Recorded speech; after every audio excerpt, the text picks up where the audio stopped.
Nesse vídeo eu vou falar sobre endometriose ureteral. Existem 3 grupos de mulheres afetadas por endometriose com riscos diferentes de ter ou não endometriose ureteral. Um grupo de mulheres que tem chance muito pequena de ter esse diagnóstico. Existe um grupo de mulheres com risco alto de desenvolver endometriose ureteral no futuro, e é nesse grupo que existe uma atenção muito importante para evitar justamente que isso aconteça. Existem aquelas mulheres que já têm endometriose ureteral, a endometriose que já atingiu o ureter, e nesse grupo é importante que o diagnóstico seja feito com precisão. Eu vou falar um pouquinho sobre isso daqui a pouco. Quais são as mulheres com risco baixo de ter endometriose ureteral? São as mulheres com endometriose superficial. Em um outro vídeo no meu canal no YouTube eu falo sobre endometriose profunda e explico quais são os critérios e as informações anatômicas para que cada mulher saiba se a sua endometriose é superficial ou profunda. Aquelas com endometriose superficial têm risco baixo de, em algum momento, a doença atingir um dos ureteres. As mulheres com endometriose profunda compõem o grupo de mais risco de desenvolver essa forma da endometriose. Nesse grupo é muito importante a atenção, porque o tratamento nem sempre é cirúrgico. A gente costuma tratar clinicamente com remédios essas mulheres com endometriose profunda. No momento em que os sintomas ficam muito controlados e a qualidade de vida melhora, é comum que a mulher perca o segmento da doença. Algumas vão ficar anos sem fazer um controle da endometriose e muitas aparecem para olhar para a doença novamente quando param o contraceptivo alguns anos depois, no momento em que querem começar a tentar engravidar, ou porque começaram a sentir muita cólica nesse momento, ou porque não estão conseguindo engravidar, e aí voltam a fazer exames e nesse momento percebem muitas vezes que a doença cresceu. Então é fundamental entender que mesmo em uso de medicação, quando a doença não causa nenhum sintoma, ela pode crescer. E a gente detecta esse crescimento fazendo exames de imagem sucessivos a cada 6 meses ou a cada 1 ano, e diante de um crescimento anatômico da doença detectado por algum desses exames, a conclusão é de que a doença está avançando, e aí é um momento em que vale a pena partir para o procedimento cirúrgico antes que a doença atinja justamente um dos ureteres. E por que toda essa preocupação? Porque quando existe já uma endometriose ureteral, o porte e a complexidade da cirurgia aumentam bastante. Então o objetivo é justamente fazer o diagnóstico e evitar que a mulher chegue a vivenciar essa situação. E por fim, quais são as mulheres que já têm endometriose ureteral? Como é que nós fazemos esse diagnóstico?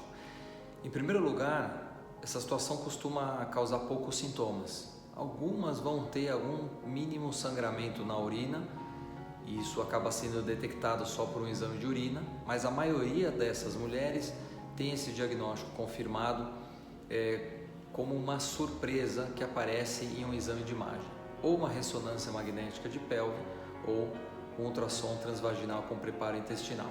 O que aparece nesses exames e que me permite concluir que existe uma endometriose invadindo o ureter?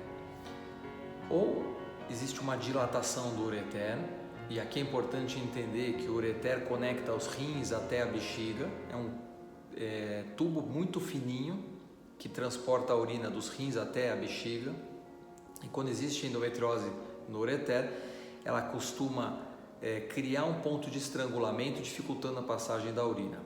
Naturalmente que a urina que está chegando nessa região, ela começa a provocar uma dilatação do ureter, e num passo seguinte acontece uma dilatação do próprio rim.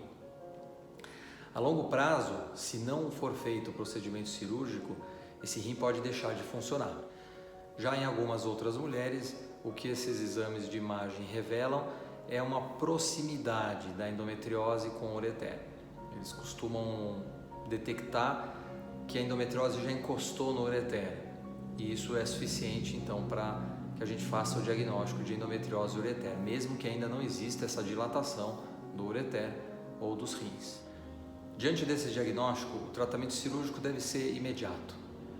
Não é uma situação de urgência, a cirurgia não precisa ser feita às pressas, ela pode ser programada tranquilamente para 3 semanas, 1 mês, ou um pouquinho mais do que isso, mas ela não deve ser adiada por mais tempo, porque existe, como eu disse, um risco de prejuízo da função renal.